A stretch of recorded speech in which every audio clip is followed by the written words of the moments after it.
This Polaris snowmobile right here, I'm going to show you some pictures of it, but I drove myself crazy in the last week thinking I'm going to go in the books and I'm going to get things right, get it straightened out. I read one book and these Polaris, that's number 2. Right on the back of the box this says the first 10 snowmobiles had ski bumpers cut in half for skis. Well, I know the first one did, and maybe the second, but nowhere did I read anywhere that the first 10 had 2 bumpers, you know, a Ford bumper or a Chevy bumper cut in half, because they already had the bends on them, and that's what they use for skis. So then I started reading other things, and I just found myself conflicting. I read my notes, and I talked to a friend of mine, and we'd go, oh no, because we talked to actually, we've been out west, and I went out with Paul, a friend of mine, and he would talk to the actual Edgar Hertine and the brothers, Alan, who started Polaris, and David Johnson, who was the real engineer. And they started the snowmobile by accident. I mean, it was truly an accident.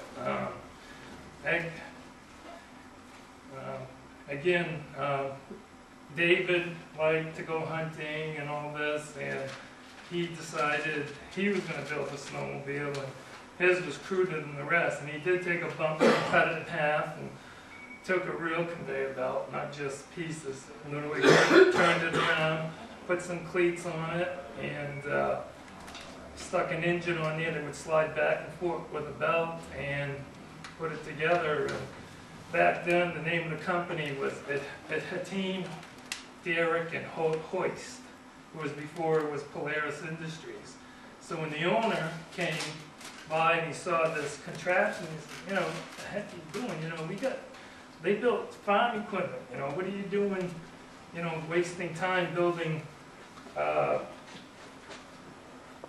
what is this thing? And he says, well, it's a snowmobile. So he drove it out there, you know, the throttle sticks, and, you know, it was just really, was not a really good snowmobile. So a week or so goes by, and the owner comes back, and the sled's gone. And come to find out, the guy across the street could see them driving the sled in the snow, and the guy bought it. So the problem with that was this guy had an uncanny ability, anything he touched, he broke.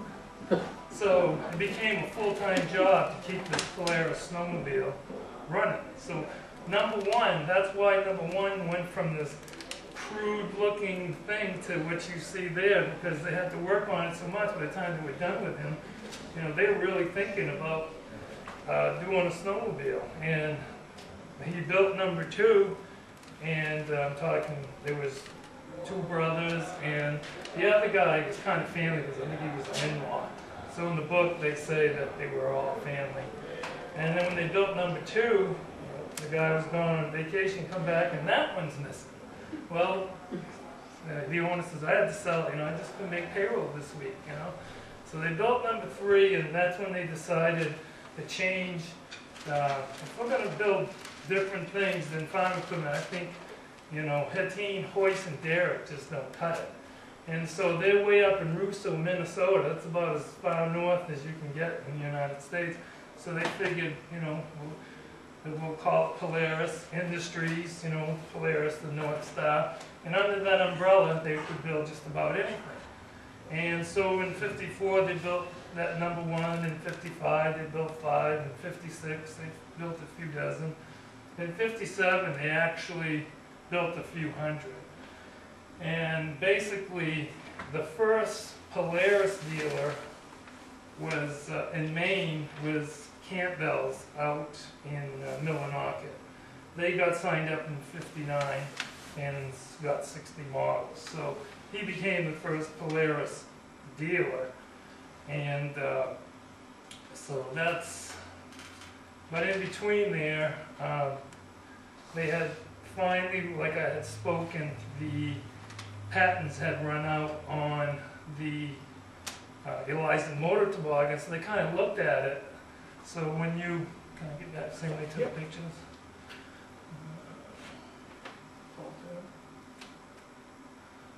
studio.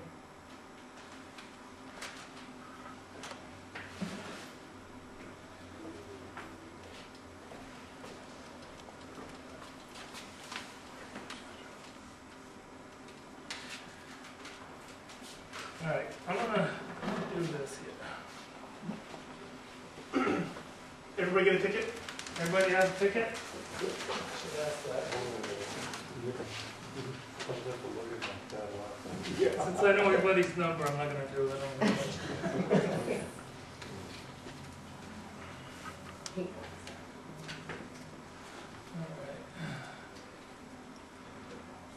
Let's see, which one's the one? The number is 3245966. Right.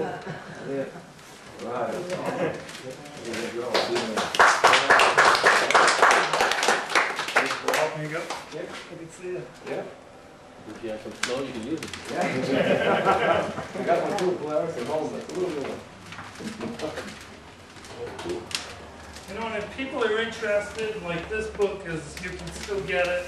It's in a, I think it's for, I don't know what printing it's in, but you can still buy it.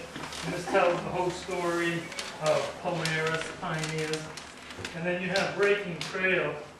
And this is Edgar Hatim, and then this one who started Cat, and this guy who started Polaris. So when I read these two, this guy was taking the credit, and this guy should have been taking the credit, and the numbers, so that's how I really got confused.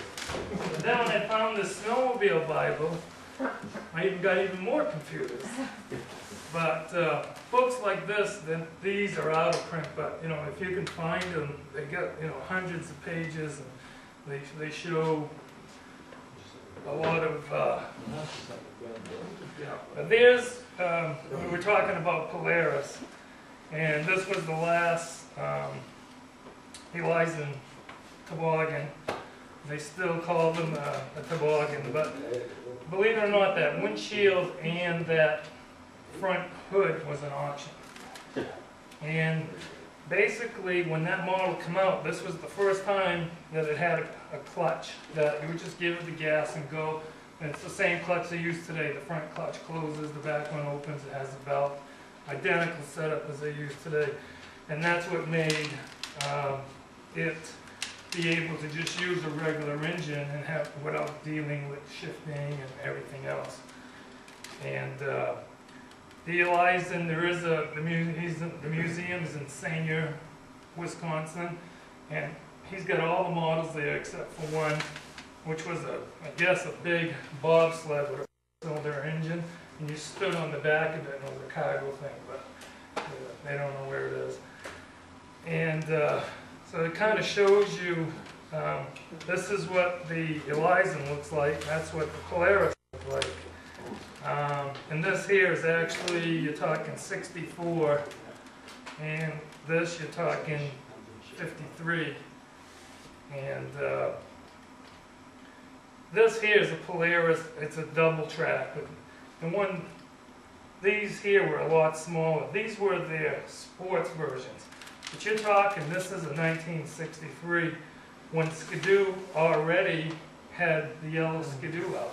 So now they're trying to sell these big iron things when Skidoo has that lightweight sled out. Also, I got this in here, Polaris built this little stock car, and that was, in the summer, this was sold without an engine. So if you bought a Polaris snowmobile, you could throw your engine on there and use it in the summer. And then they built it one year because so many people got hurt. The thing would go like 80, 90 miles an hour, and it only had mechanical brakes on the rear, so that was a one-year build. And they also built this, well, they didn't build this air sled.